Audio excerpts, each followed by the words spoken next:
Hi, welcome to this week's edition of Blues Talk. Unfortunately, Jason can't be with us today, so you're stuck with just me and John.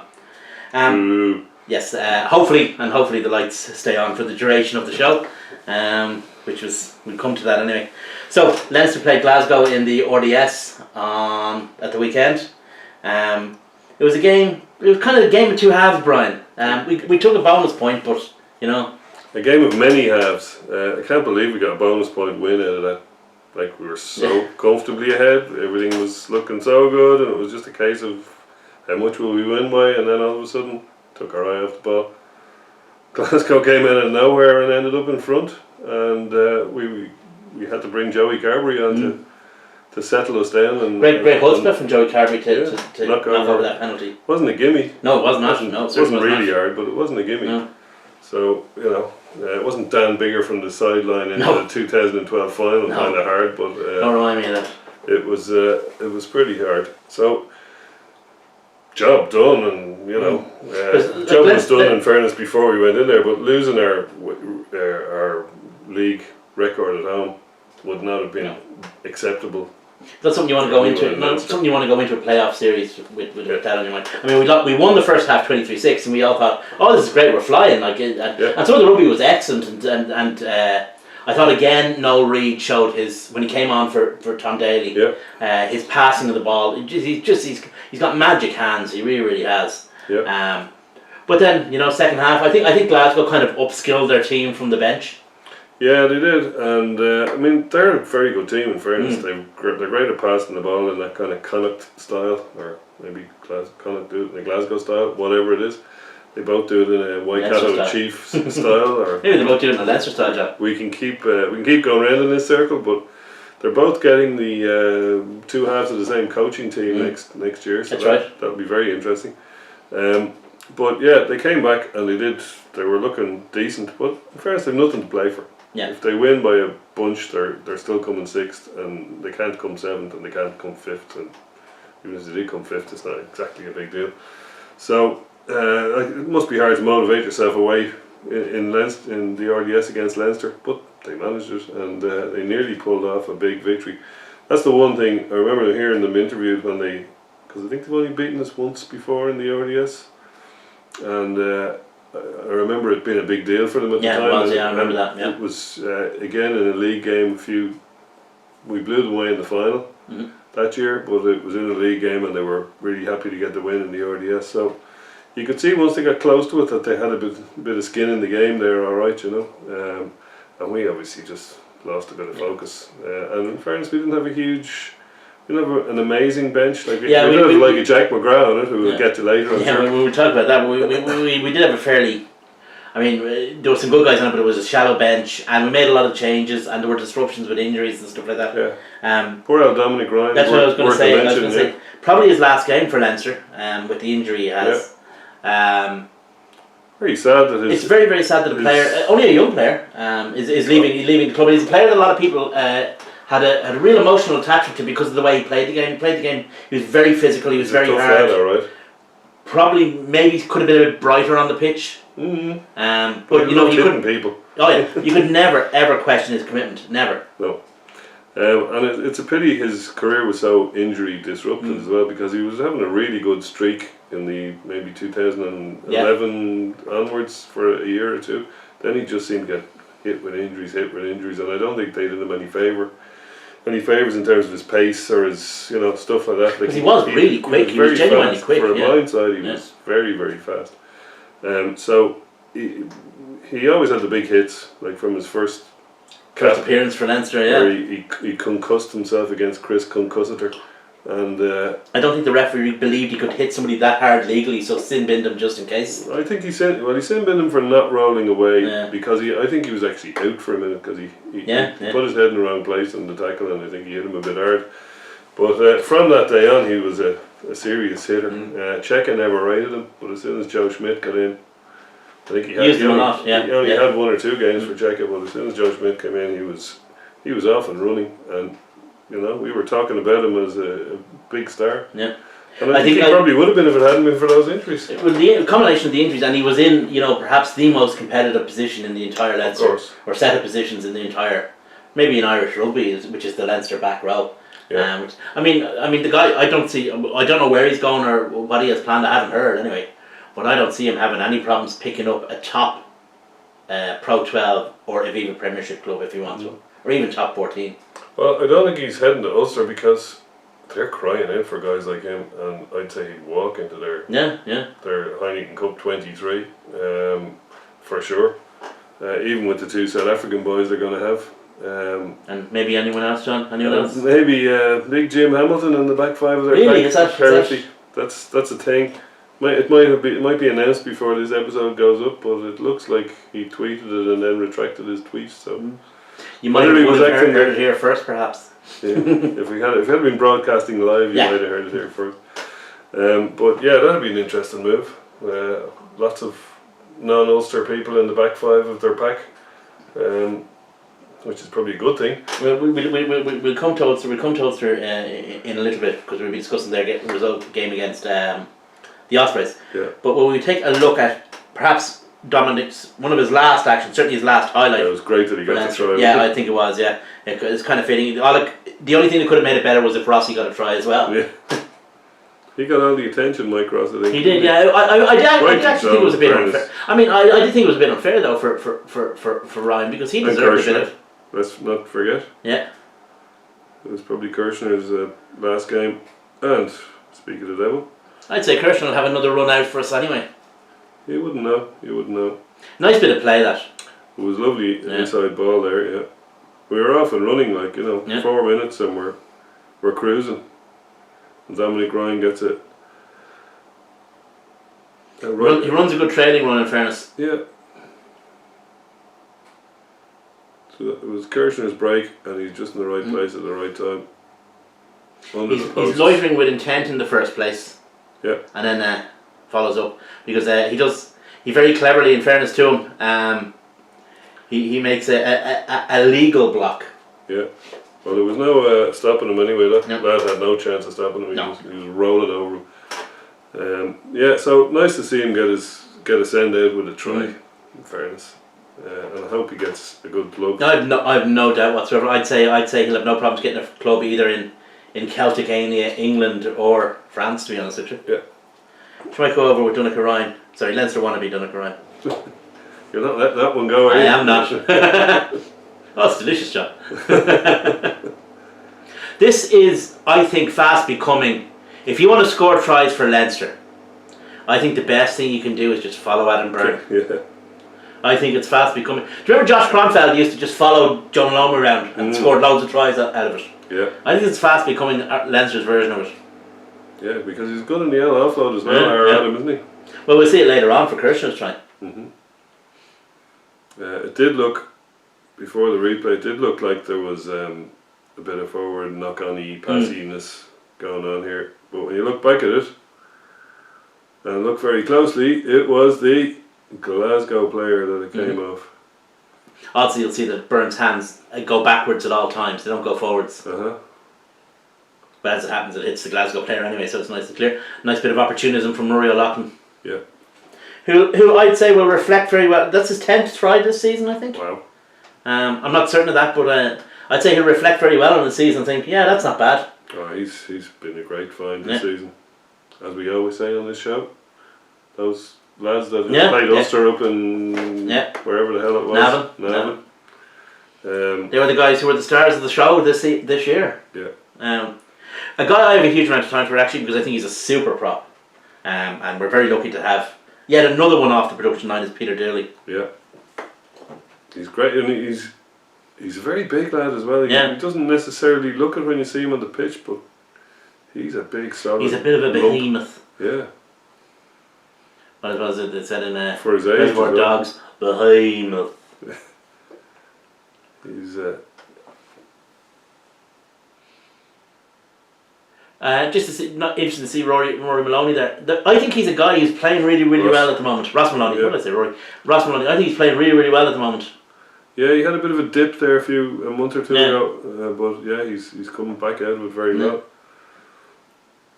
Bit of builder's arse there from Peter. Yeah, dog with a bone, he was there. No, I think Maloney's playing very well at the moment. He played well this week and he played well last week as well.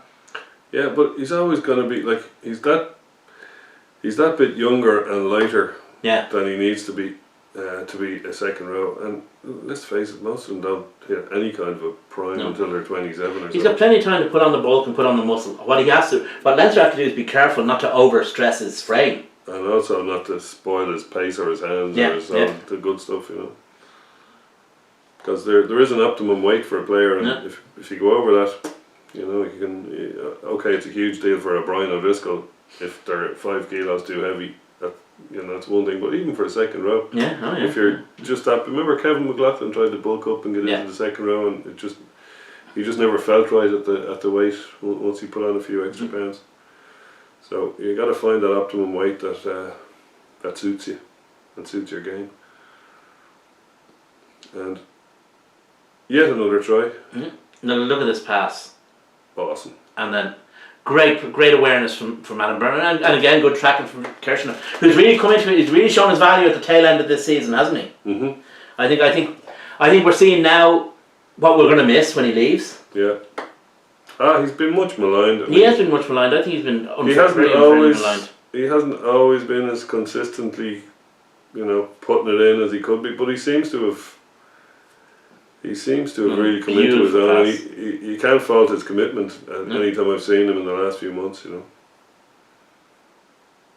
I think he always suffered in comparison in that he was signed as Issa left. Yeah. And the assumption was that he was going to replace Issa, and of course you can't replace Issa. They only made one. Yeah. Well, the other thing about him is he never gets he hasn't recently got a consistent run of games. Yeah. Like even recently been in a 13. He's out of the team. He's in a 15. Yeah. He's in the wing, and he's never really been a winger. I mean, 13 or 15, fair enough, but 14 and 11, he's never really had a brilliant game out there. So maybe also for South African, he seems to respond better to a dry track. Mm-hmm. Because if you think back, he's played well at the end of seasons. Yeah. Ever since he's been here, maybe that's the thing. I don't know. Could be something to do with it. Yeah. But so we said it was Dominic Ryan's last game for Leinster. It was also Mike Ross's last game. And yeah, the man, the legend. Yeah, he's some man for one man. I always say when he gets the ball, when he's carrying, time just slows down. He trundles. He trundles. But it's like everything slows down. The game just goes into a little. Yeah. Well, the thing to vortex. remember about Mike is, for all that he's not exactly moving at a great rate of knots, it still takes 2 or 3 guys to actually pull him down. Oh, absolutely. And if you notice his ball presentation, I said about Devin Toner last week, his ball presentation is always excellent. It's always really good. Yeah, and of course his big party trick. Oh well, yeah, especially. And he hasn't lost that. Yeah. It's scrummaging really well. Yeah, brilliant scrummaging. Yeah. So it's something it's something that we turned in both, to a certain extent in Ireland, but certainly in Leinster. We had a Leinster were always regarded as a bit of a soft touch at the scrum. We had good players. We had guys like Reggie Corrigan, Will Green, going back. We had Emmett Byrne, but we never had enough of them around at the same time. Yeah. But then we started. Keane Healy came through. We signed Ollie LaRue, Stan Wright. We started to develop a bit of a culture of scrummaging within the club. I think if you sign the right players, you develop a culture within the club. Ollie LaRue always used to love knock-ons. Because he always reckoned if you could win an opposition scrum, that was the best ball to attack off. Yeah. So he always regarded that as a huge opportunity. But obviously not lacking in self-confidence was Ollie. But that culture developed within the club, and you see all these guys come through. Then Mike came home from England, where he'd been earning rave reviews for his play at Harlequins. I think he had found the first year here hard, because he didn't get into the team no. much. In England, it's okay to just do one thing really, really well. It certainly was then, anyway. Yeah, Pro 12 was a slightly different league. It is a more expansive league, because there's no relegation maybe for whatever reason, but the teams tend to play a more expansive game. And he found the pace very hard. He found it, and Cheika wasn't impressed with his fitness once he got up to his fitness. I mean, he only got 7 minutes, for example, against Toulouse that time in the Heineken Cup semi-final when we were in trouble in the scrum. But since then, since Joe Schmidt came in, and his fitness did pick up, in fairness. He's been the rock that a lot of Leinster success has been built on. And Ireland indeed, yeah. So he's going to be missed. It would have been great to keep him around for next year, just to until guys like Porter came up to speed, and like we've got Tyke Furlan. Obviously who's the best tight head prop in 4 nations anyway. Oh yeah, certainly. Whatever about the Northern Hemisphere, whatever about the world, but he's certainly the best.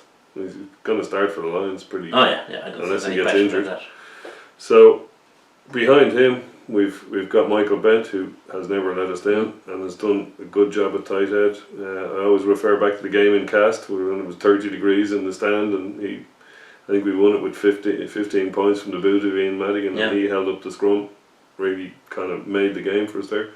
But there's plenty of other times, and he's actually when he gets a bit of a run, he's actually quite good around the park as well.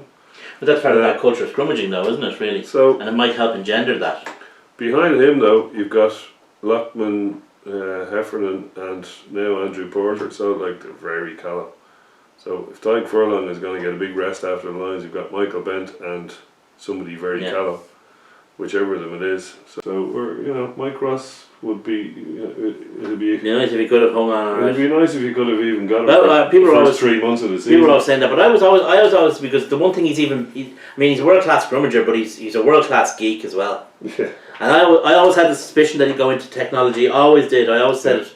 That he was gaming. I thought. Yeah, I thought he'd be doing something in the gaming sphere, but then I suppose big data and stuff like that is kind of where it's at now. Yeah. As we speak as the IT professionals that we are, or amateurs in some cases.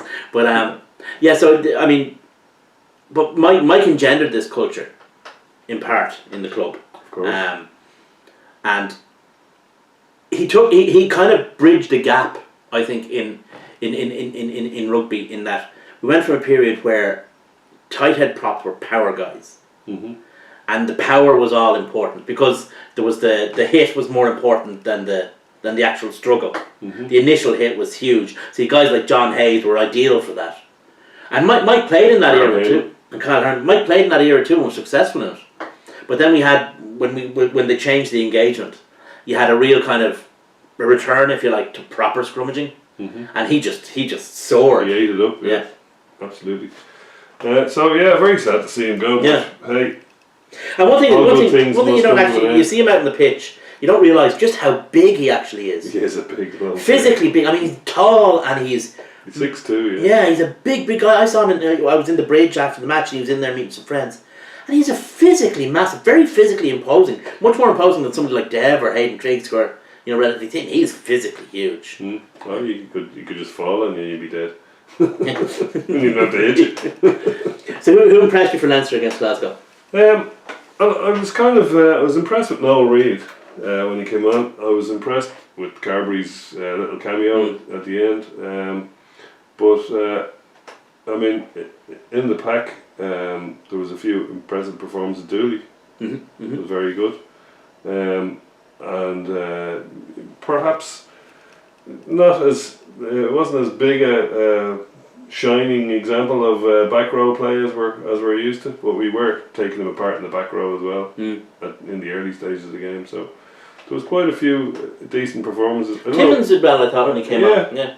I don't know why we let them. I don't know how we did our usual take our eye off the ball thing. I can't really put my finger on how they got back into it, to be honest. But it's really hard to work out because I watched the game earlier. I still can't. I'm not really sure how we did it. I haven't had a chance to see it back. I was very impressed with Nick McCarthy.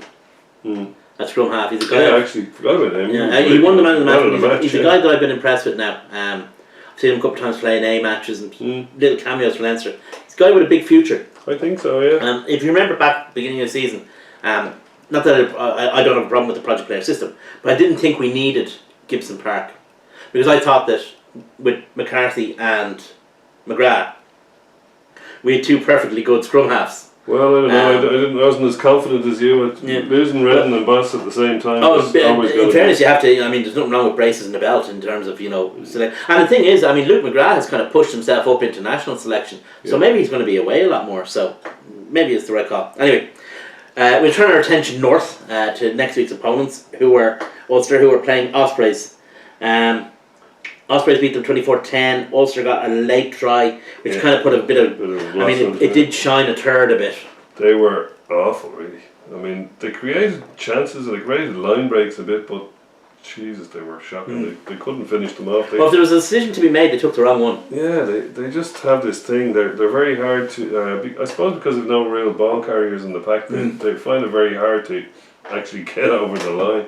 Leinster suffered from it a few times in the last few years, but they can get to the 22. It's getting from the edge of the 22 over the line is their big problem. But they just look like they're kind of a bit of a rabble at the moment. They do. I mean, and they had skin in that game. I mean, they had something to play for. They were playing for a playoff yeah, spot there, you know.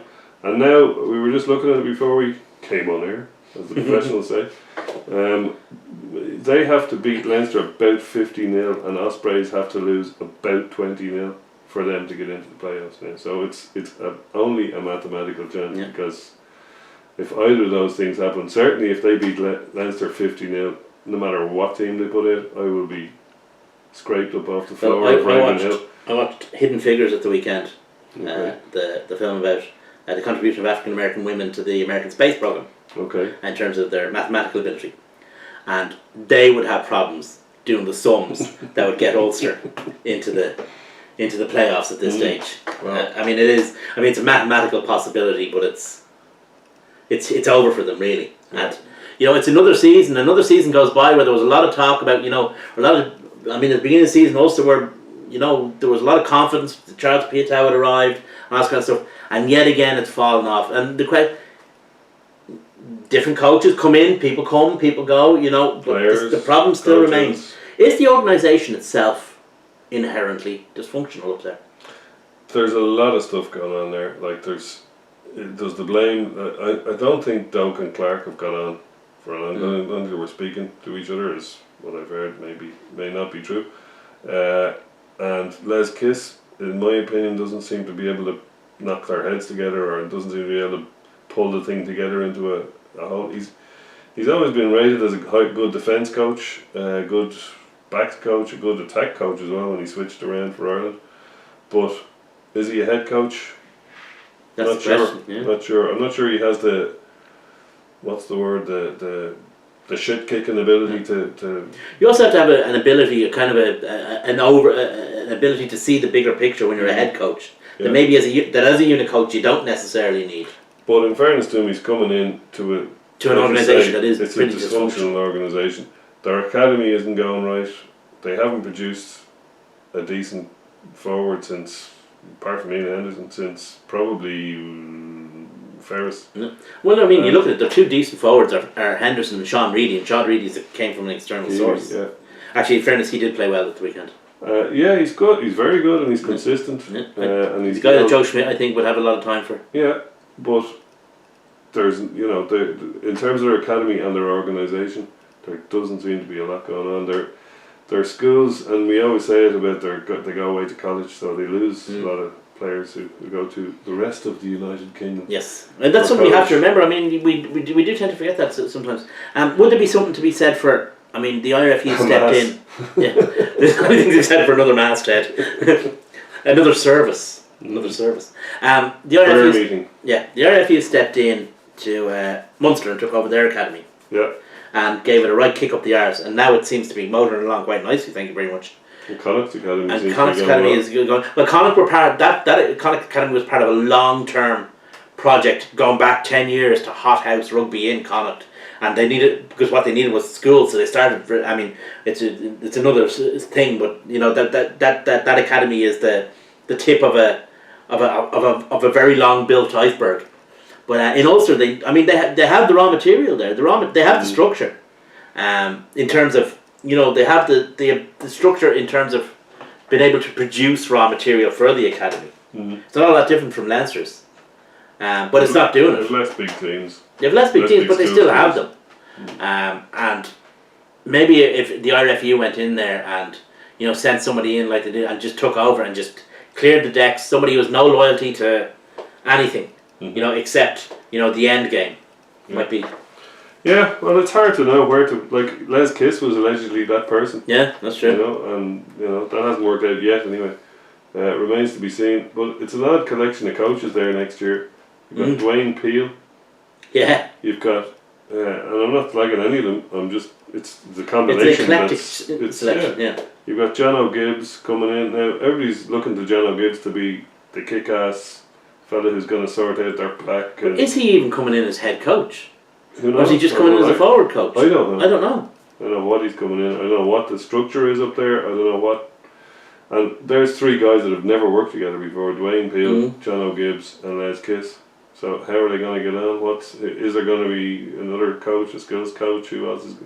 That's a lot of questions. I hear today that Neil Doak, who started this season as head coach of one of our European provinces, next season will be head coach of Queens in Division 3 of the UBL. That's a bit of a demotion. That's a smidge down, you know. And look at Brian McLaughlin, who was in a European final and ended up. I think that the head coach's job up in Ulster, I mean, they film Game of Thrones up there.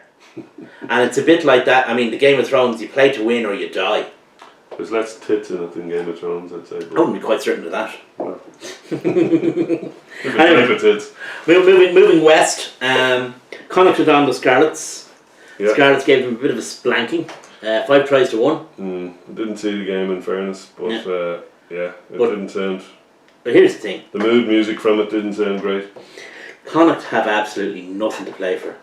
That's true. Scarlets had something to play for. That's true. You know, Scarlets and Ospreys are jostling for position at the moment. The Connacht's most important thing for Connacht was not to get injured. You know, before. Well, in the same way as Ulster are on a mathematical. Ospreys have a bit more of a chance against the Scarlets than Ulster have, but they still, I think they have to win and win well over in Scarletania, and that's a big derby match. Well, talking about next week. Well, next week, I mean, there's 3 points between them. That's all. Yeah. So a 4-point win will do it.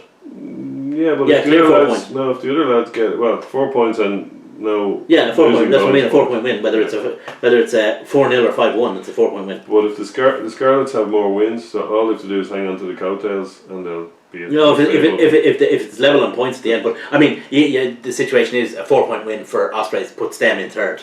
Yeah. So but it's a lot better than Ulster's. It's a lot better than Ulster's chances. It's a straightforward. It's not even mathematical. It's it is, but it's actual. So it was Pat Lamb's last home game. Yeah. As Connacht coach.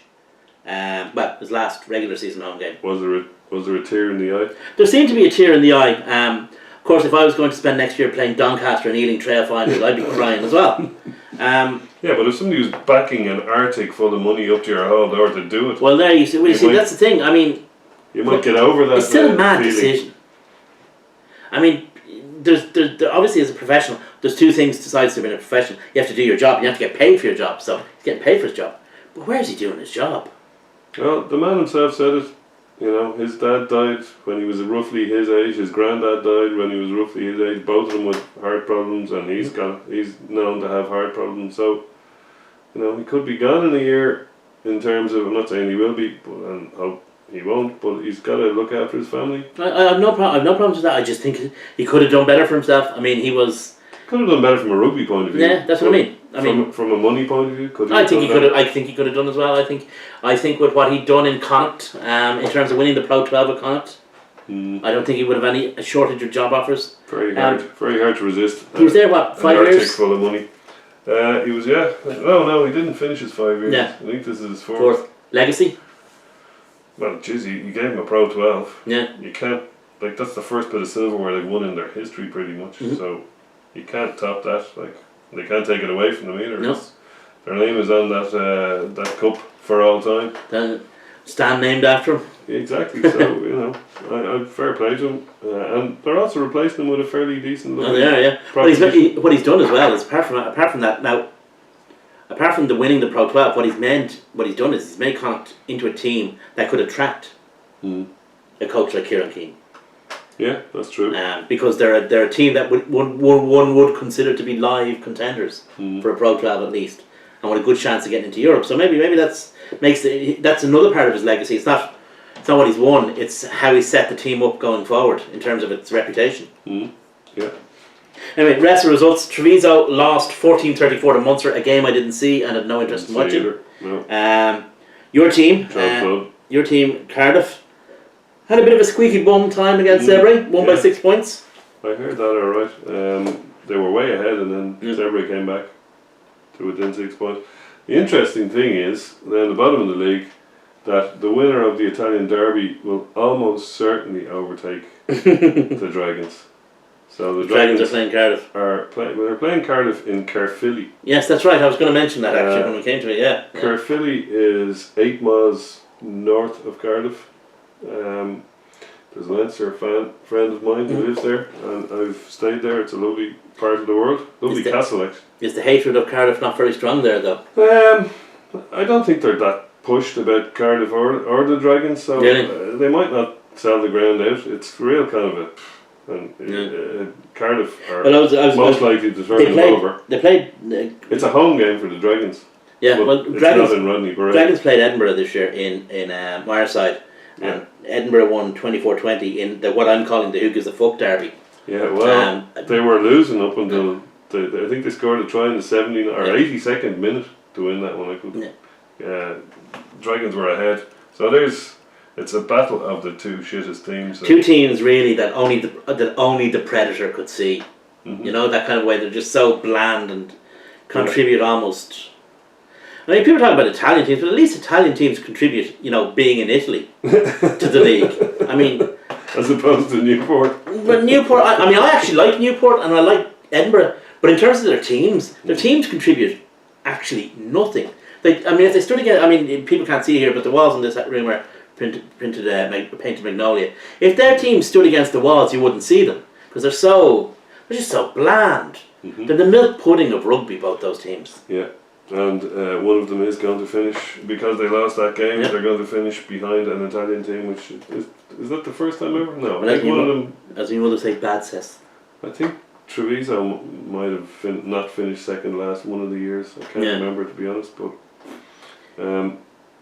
not much else going on in terms of who's going. The only other interesting bits next week in terms of possible results are whether us or Munster get first or second, or whether we'll get to next week in part two. Part two. We're having part two. So I'd like to say thanks very much for watching, and see you in part two.